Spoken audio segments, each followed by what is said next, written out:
sobre a situación da fiscalidade en Si queres continuar, pero non se non tengo chicos. a fiscalidade en España. Que é a fiscalidade? Que é a fiscalidade? Os impostos. Para falar sobre os impostos en España, tamén conectan coa débeda pública que despois desenvolverá tamén o traballo. E empezamos dicindo o primeiro que faz favor.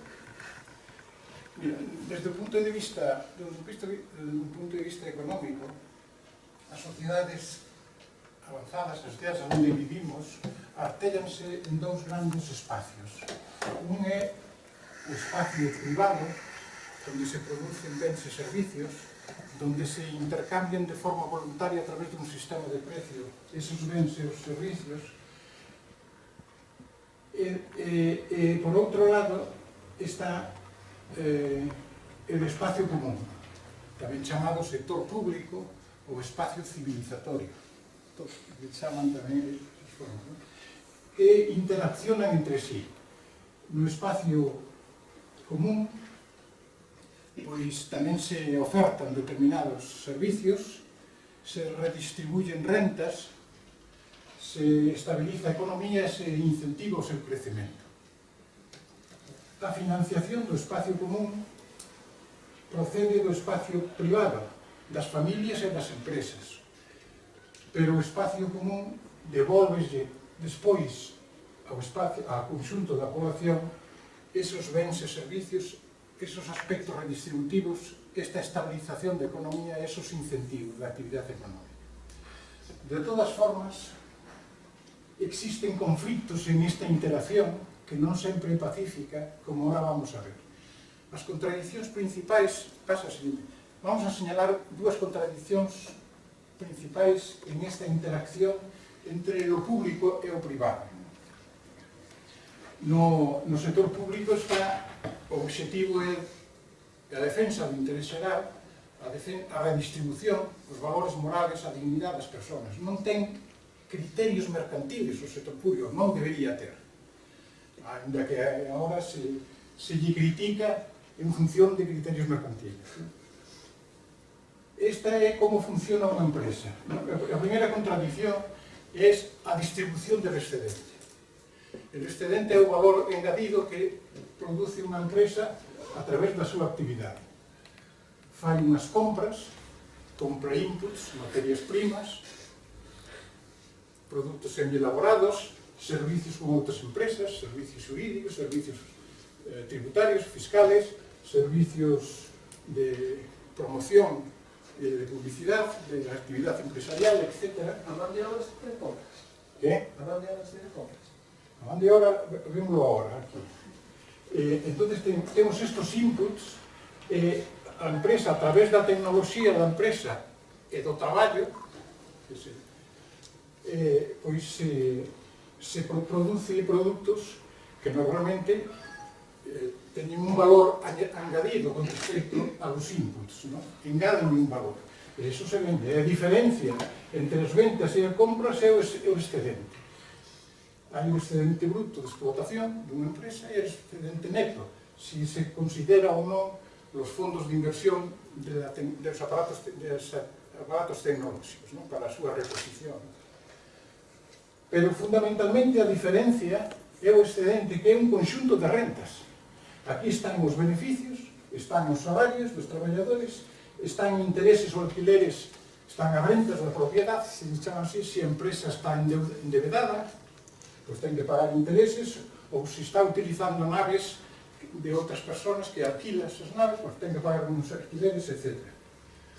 E despois están os impostos e as cotizacións sociais. De maneira que na distribución do excedente das empresas, podemos falar do excedente da empresa ou do excedente social, que é como se distribuye os beneficios ou o valor engadido, o conxunto de rentas que se produciron nunha economía a través dun ano. Pois é o mismo. Hai contradición ou intereses contrapostos entre beneficios e salarios. Sempre hubo tensións que explican folgas, explican conflictos, e incluso poden explicar alguna guerra, a través de este elemento fundamental que trata de regularse a través de leyes laborales e a través de pactos sociales. E tamén está os beneficios polos impostos. Os impostos gravan a los salarios, a las rentas do traballo, gravan as rentas de capital, que son estas e estas son rentas de capital. Bueno, pues como se distribuyen estos impostos e as cotizacións sociales? De manera que aquí temos un primeiro elemento de contradicción de intereses diferentes que explican las organizaciones profesionales, explican os sindicatos, explican as organizaciones dos empresarios, explican os partidos políticos con ideoloxía diferente que defenden intereses que están aquí representados.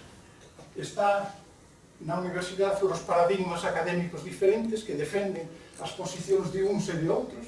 Isto non é só ciencia.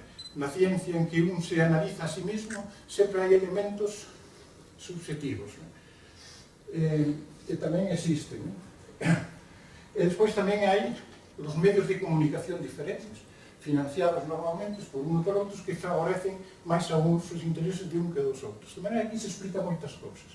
E tamén se explica onde está o poder real nun país. Está na economía, na política, nos medios de comunicación, no exército, na xente, nos cidadanos, onde está o poder. Cando falamos de poder, onde está o poder? Que é o poder? E aquí explica, como vamos a ver rápidamente. Esta é unha contradición.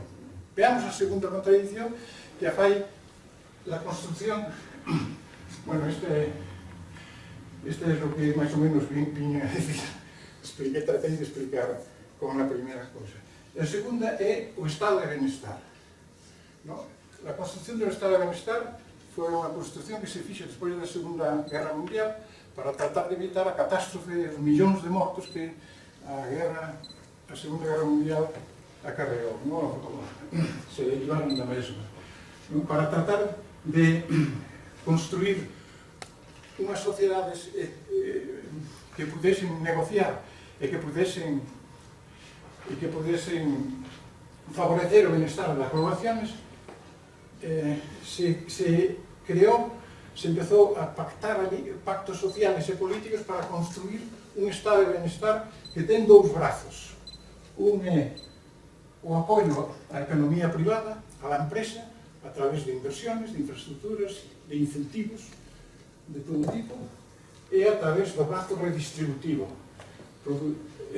dando a sanidade, a educación, a vivenda, os servicios sociales, a cultura, prestaciones económicas, transferencias de renta, pensións, desemprego, axudas á pobreza, etc. A construcción do estado de benestar, con dous brazos que un é a acumulación e outro é a redistribución. E tamén hai conflitos aquí, e contradicións, porque o estado de benestar absorbe fundamentalmente aquí casi o 60% dos presupostos.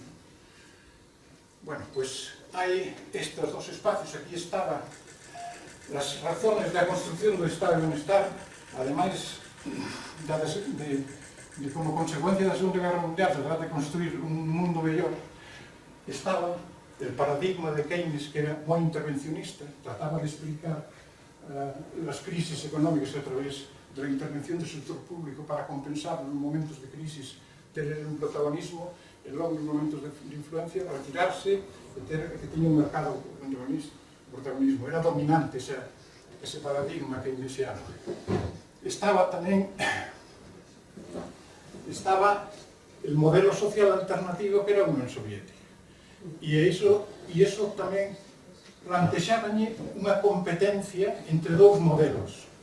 A competencia que había na Guerra Fría non era só de quen enviaba primeiro o cohete á Luna, non só era eso. Era fundamentalmente quen construía sociedades mellores.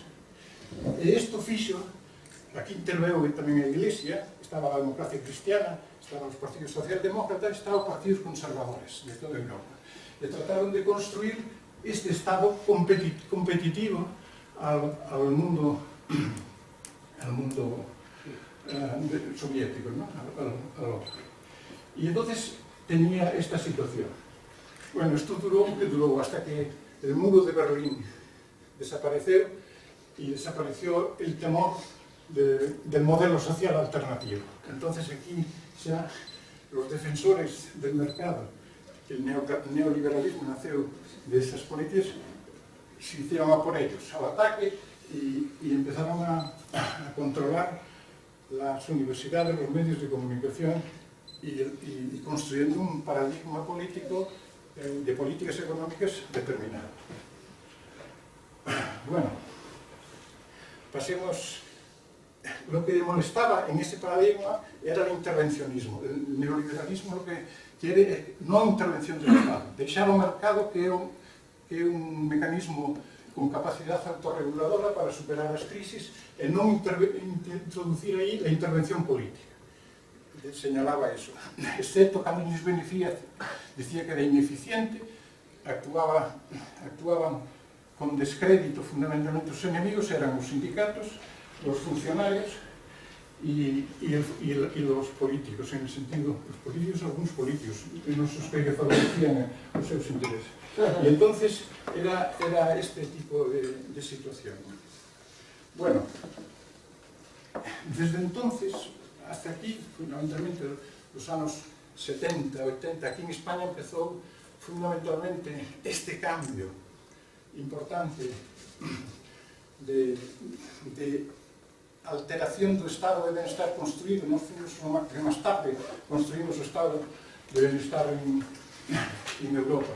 Cando morreu Franco, el ratio gasto público PIB era en España os 25%. Nos países europeos era xa o 45%, xa tiñan construído, se empezaron a construir nos anos 50, empezaron a construir o estado de bienestar.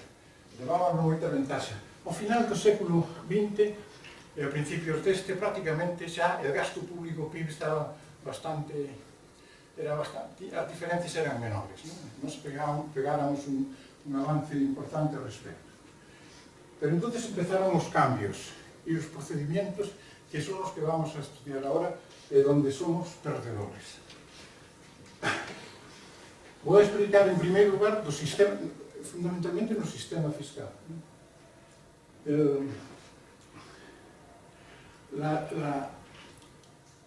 La debilitación do sector público, o adelgazamento do sector público e el descrédito do mesmo se fixo a través de políticas determinadas, se fixo a través de privatizaciones que eran, por un lado, el sector público vendía unha empresa pública, porque nas épocas da guerra e a construción posterior hubo moita empresa pública construindo a veces bens que eran do mercado, que eran máis ben propios do sector privado, máis que do público. Construir coches. Bueno, debe o sector público construir coches ou non? Pois, como aquí pasou co SEAT, pois, bueno, pois ese tipo se privatizou. Pero despois o segundo elemento foi penetración da empresa privada no sector público para gestionar os servicios públicos. E, por tanto, ter ese nicho de mercado, como se dice, es aproveitarse deste tempo, en este momento. Vamos a ver aquí, primer aspecto, como funciona o imposto sobre a renta das persoas físicas en estes momentos. Esta é información da Agencia Tributaria, que ten informes anuales, este é o último informe do ano 2012. E vamos a decir, quen paga o imposto sobre a renta das persoas físicas no 2012. O imposto da renta das persoas físicas é o imposto, o concepto de renta era un concepto de renta extensivo que era en las reformas tributarias del año de Fuentes Quintana dos anos 80, España incorporou un imposto sobre a renta similar ao que tiñan en Europa tamén, en Canadá, en América, en Estados Unidos, donde la renta era un concepto de calquera acrecentamiento patrimonial durante o ano, eso era renta. Por tanto, unha herencia era renta e unha plusvalía tamén era renta, é dicir, unha compra-venta de un activo, non? Aparte das rentas do traballo, as rentas capital e as rentas mixtas. Todo isto era renta. Pois aí empezou o ataque a rentas, fundamentalmente, aquí en España, na época de José María Aznar, nos anos 90, en donde se separou un impuesto sobre la renta, las rentas del capital y las ganancias de capital, que pagaban al 15% tipo único do resto das rentas que pagaban por la escala progresiva do imposto. Primeiro, as rentas pagan menos, pagaban o 15%, e as rentas do traballo pagaban po tipo mínimo o 24%, e daí subían. Ese empezou el deterioro dos impostos, de determinados impostos, dentro das políticas públicas aquí en España. Bueno, pues aquí, ahora no ano 2012. Aquí están os asalariados. No ano 2012 había 13 millóns e pico de asalariados en España. Estas son as retenciones practicadas por a Agencia Tributaria. Ainda non é a exactitud, pero é bastante exacto o que pagan cada un de estos, ¿no? Porque los salarios están perfectamente controlados y cuando la empresa le envía las recepciones saben perfectamente o que teñen, ¿no? Pois a devolver dos asalariados tampouco. Como non teña unha lotería ou así, que ganada no ano, en general, está bastante controlado. Os asalariados, 53.000 millóns. Los pensionistas tamén teñen renta de traballo, porque las cotizacións sociales son un imposto sobre o salario que se desconta, que non tributa no momento en que se paga, é un pago diferido, como diría a señora de Cospedal. E logo, cando cobres, no seu momento, cando haces a pensión, aí pagas un imposto sobre a renta. E, por tanto, os pensionistas son 9 millóns, pois pagan, en España, tuvieron retención de 8.178 millóns de euros. Los parados con prestación, pues 94.000 millóns, primeiro porque os parados son 6 millóns este ano, pero os parados con prestación eran menos, eran entre 50 e 60% andaban por aí e cobraban pouco, non? Ten esta cantidad prácticamente que non. Despois están as empresas e profesionales, que son os traballadores por conta propia. Además dos traballadores por conta allea, que son os asalariados, traballadores por conta propia, aquí están pues, as empresas agrarias familiares, aquí están las actividades profesionales, que pode ser desde o fontanero hasta o abogado, como o médico, que actúa como profesional, e aquí están tamén as pymes, é dicir, aquelas empresas, pequenas empresas, que tributan polo imposto sobre a renta e non polo imposto de sociedades, con carácter personal. Esta é das retencións. Aquí pode haber alguna diferencia pequena. A maior para o IRPF ainda é menor. O total de todo isto son 64.600 millóns de euros.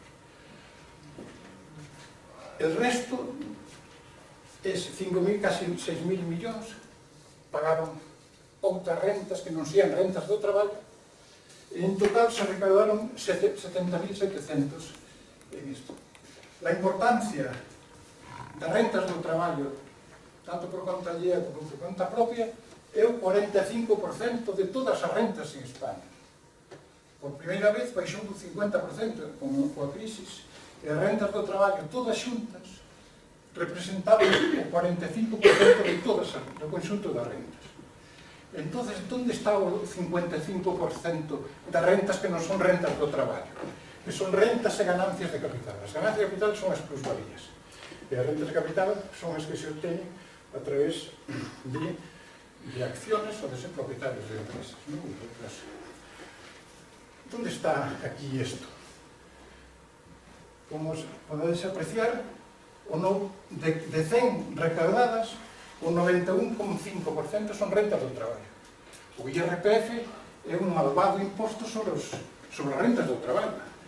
Está completamente desfigurado, para mal. Isto é un espolio. E, ademais, é unha situación que contradice o artículo 31 da Constitución, que dice todos contribuirán a la financiación del gasto público a través de un sistema fiscal tributario que sea xusto e progresivo e igual, para tratar igual aos que están igual, sin que teña carácter confiscatorio. Bueno, pues aquí non hai ningún político que sepa eu que trate de loitar, que falara do fraude fiscal. Pode falar do fraude fiscal, do que falaron algo, o goberno actual falou, é que estamos cazando algún parado con prestación que está traballando aí. Bueno, pois a mellor que hai que castigarlo, sancionalo, non? Pero de eso, que sea el fraude fiscal, para comer, que vai un pobre que non lle chega, o que cobra de paro, e que traballe en negro durante un tempo. Bueno, que hai que tamén prohibirlo, ¿no? Que non está ben, pero de eso, ese é o que dice a ministra de Traballo, que dice, hemos recaudado non sei que cantos cartos por la lucha contra el fraude fiscal, contra los parados con prestación que además traballaban en negro, na economía subversiva. Esta é unha situación terrible, en sentido de justicia fiscal. Esto destroza a la democracia, a los políticos, pero hay un problema más importante que este. Pero vamos a seguir. Sigue, por favor. Y dices, vamos a pasar ahora, en vez del impuesto sobre la renta, los impuestos sobre el consumo. Los impuestos sobre el consumo, eu considerei o IVA, que é un imposto xerado sobre os consumos, e despois os impostos especiales, ou impostos específicos sobre o consumo. Impuestos sobre hidrocarburos, impuestos sobre el tabaco, sobre la cerveza, sobre la electricidad, hay determinados impuestos especiales. Sumado todo eso, dan o impuesto sobre el consumo, dá un pouco menos que a recaudación do impuesto sobre a renta, 68.600 millóns de euros. Pero que pasa con isto? Nas rentas do traballo, a gran maioría das rentas do traballo destina o seu salario a reproducirse vitalmente a familia, non? É dicir, que teñen pouca capacidade de aforro. Hai unha minoría que teñen unhas certas folguras, pero a gran maioría dos asalariados na situación actual non teñen capacidade de aforro. Todo o que ganan o gastan para sobrevivir. Bueno, pois, cando entran na casa do contribuinte, están gravados por IRPF, la misma capacidade económica. E cando a mesma capacidade sale para consumir, están gravadas por un IBI e por os impuestos especiales, e tamén por as tasas e por os copagos, tamén podían introducirse aquí. Dices, temos aquí la doble bofetada, ou a triple. Se a comunidade autónoma no impuesto sobre hidrocarburos, sobre as gasolinas, así, ponen o céntimo sanitario. Entonces está el IVA más el impuesto estatal de hidrocarburos más el impuesto autonómico de hidrocarburos. Pues todo eso, y los asalariados en este caso, pues están gravados na súa totalidade prácticamente, porque o aforro é pequeno, e todo o que gastan ou dedican ao consumo están gravados por eso, por estos impostos. Ademais, aquí, por tanto, había que saber que unha minoría terán moita capacidade, son os que tienen máis cartos, terán moita capacidade para consumir e pagarán un pouco máis, pero hai a gran maioría pagan menos, pero son moitos os que pagan menos. E dice, entonces, ¿cuál es la proporción de todos estos 68.000 millóns? Canto pagaron os das rentas de traballo? Se estiman que podía ser en torno ao 80% do total dos consumos. E que os outros, porque son moi poucos, ainda que poden gastar moito en consumo, e, por tanto, pagar máis IVA, a súa proporción con respecto á renta total é máis pequena que el resto que estará entre o 80 e o 100% de los asalariados, que destinan prácticamente toda a renta al consumo. Pasa el segundo. De maneira que aquí tamén os das rentas do traballo están por el IRPF, por el IVA e por os impostos especiales, son impostos que les gravan directamente fundamentalmente son los pilares destos impostos en términos de renta. E despois están as cotizacións sociales. As cotizacións sociales é un imposto sobre o salario. As cotizacións sociales é el Estado para tratar, como financian las pensiones, se financian el subsidio de desempleo, e financian pues, el fondo salarial, cuando ten unha crisis na empresa, pero fundamentalmente as pensiones e desempleo. Bueno, pues, o que está facendo o Estado, o sector público, o espacio común, é dicir, hai que provocar un aforro e forzar o aforro da xente cando gana para que logo se poida obter a pensión e o subsidio de desempleo. Porque que pasaría se non houvese sector público na pensións? Se o problema da jubilación fose un problema que resolvería o mercado. Pois, primeiro, que a xente tiña que empezar a forrar mentras traballa para logo consumir cando se xubila. A partir dos 65, os anos que sea, 65 anos, prohibido o traballo, está usted xubilado e a partir, en función do que aforrou, pois eso é o que ten ustedes para sobrevivir hasta cando. Hai un montón de incógnitas. Non sabemos nadie canto vamos a vivir despois dos 65 anos. A xente non sabe canto vai a consumir, nin sabe como será a composición de súa familia, se están os matrimonios, están os dous, se hai algún fillo, non se sabe todo ese tipo de cousas. E ademais a xente con rentas baixas, pois cando está vivindo a dedica a consumir ou a disfrutar, e despois se non ten, que pasaría en un estado moderno, un estado desenvolvido como é, por exemplo, o noso, que houvese moita xente que non ten capacidade, non ten aforro, non tuvera aforro, pois o Estado había que pagar, facer algún imposto entre todos e pagar para que poidan comer e que non deixar correr a esa xente. De maneira que o mercado resolve moi mal o problema das pensións, por todas as incertidumbres que hai. E hai incertidumbres nos mercados financeiros tremendos, porque son moi volátiles e poden, se se xestiona mal o fondo de pensión, podes quedar sin nada, é dicir, podes arruinarte ou perder cartos, etc. E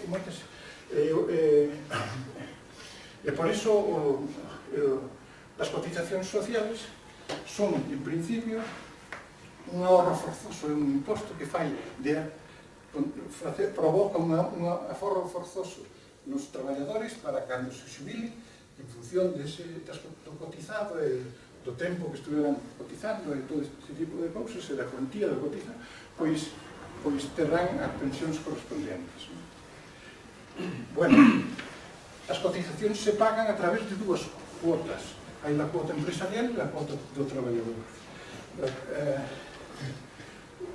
Una e outra son a cuota do traballador e a cuota pero en realidad quen paga, hai investigaciones ao respecto feitas por xente da Facenda Pública, quen paga son os traballadores. Tamén as cotizacións sociales as soportan mayoritariamente os traballadores, porque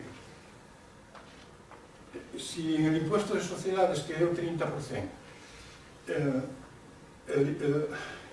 imaginemos un mileurista, que un empresario contrata a unha persona por 1.000 euros ao mes de traballo. Ao final, o que paga cada mes é o 30% de la cotización de la cuota empresarial, que serían 300 euros, e o traballador ten un 5%, 6%, pagaría 60. Pero esas 300 euros o que fai se desgravan en el imposto sobre sociedades, que está gravado al 30% el impuesto de sociedades ahora, de manera que 30 por 30 a forra le revierte 90, le quedan 210, porque 90 sí que recuperou o empresario. E dicen, e que pasa con esos 200? O que pasa é que le traslada los 200 euros, los traslada al traballador vía menor salario. Evidentemente, isto non é o día o traballador, pero dice, se eu estou, en función das características do traballador, da súa especialización, estou disposto a darte 1.000, pero como teño que pagar 300 de cotizaciones sociales, yo te voy a pagar al final 800, porque 90 recupero por la vía de desgravación en IRPF y las 200 restantes pues te lo saco de tu sueldo y te pago 800. E esa traslación tamén ao traballador de todas as cotizaciones, pois é outra realidade evidenciada polas investigacións empíricas.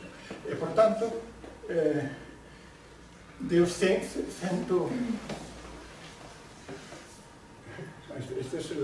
Este es lo que dije del IVA. Pasa al siguiente. Entonces, está de los 101.000 millones de cotizaciones sociales, representa el 37%, pues una gran parte, non direi a totalidade, pero unha gran parte está soportada tamén polos traballadores. De maneira que os traballadores soportan o 90 e tantos por cento, 92%, 91,5%, 92% do IRPF. En torno ao 80% de los impuestos los impuestos sobre el consumo, el IVA y los impuestos especiales. E das cotizacións sociales pues estarán tamén entre o 80 e o 90% tamén disto, de maneira que todo isto xunto suma 240.000 millóns, donde el grueso de eso está pagado, soportado por as rentas do traballo, allí o traballo por conta propia.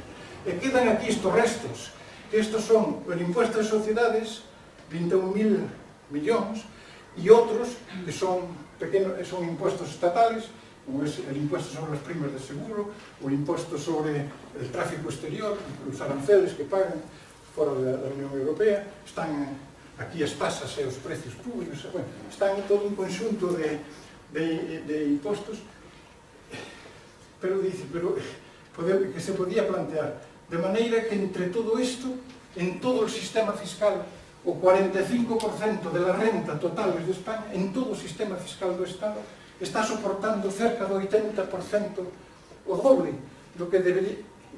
Que paga o capital?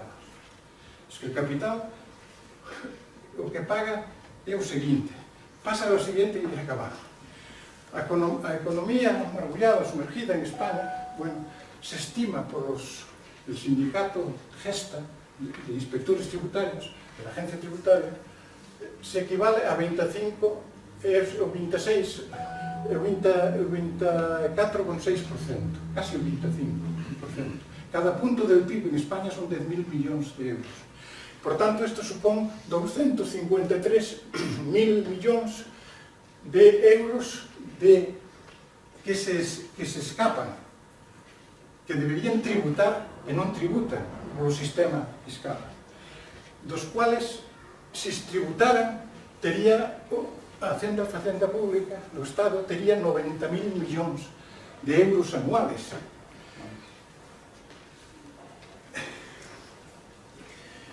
Na Unión Europea, a media Unión Europea está movéndose entre 12 e 13%, sempre non se pode eliminar todo o fraude fiscal, pero se moven a economía sumerxida entre 12 e o 13%, de maneira que aquí temos o doble. Si fósemos capaz de eliminar o fraude fiscal a mitad desto, teríamos 40.000 millóns de euros que non habría ningún problema, non habría crisis, ni recortes, ni nada, anualmente, non habría ningún problema. E isto, pero existe, Esto, como decía, converte la democracia y la justicia fiscal en una pura ficción. Es que estamos montados en una mentira. El sistema fiscal está montado en una mentira. A realidade é unha cousa e o que digo os políticos desto non fala. Isto que é o problema fundamental non se fala. Non fala ningún político, nin autonómico, nin estatal, nin municipal. Da que aquí o municipal ten... Pero non falan desta situación. Non hai conciencia todavía desta situación de abuso tremendo en términos de fiscalidade. E, ademais, o abuso ven agora. Gran parte destes recursos de economía sumerxida, a onde van? Pois van, claro, son fundamentalmente das grandes empresas e das grandes fortunas.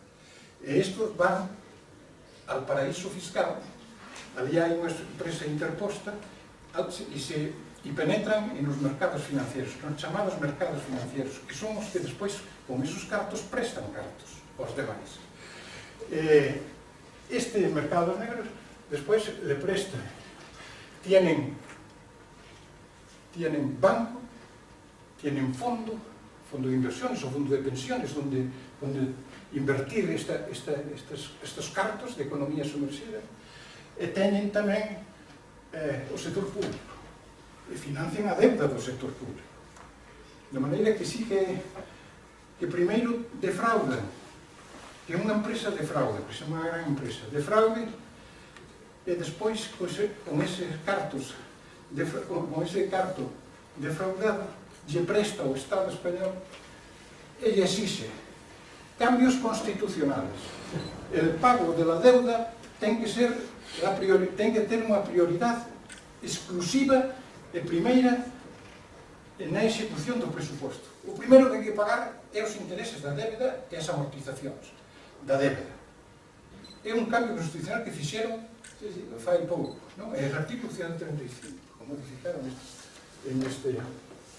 E despois le exige, a través da agencia calificadora, lle dice si vai ben ou vai mal, o como tiene que usted y la prima de riesgo, me tiene que pagar más por si le presto yo, está usted con estos riesgos o no sé qué, y está.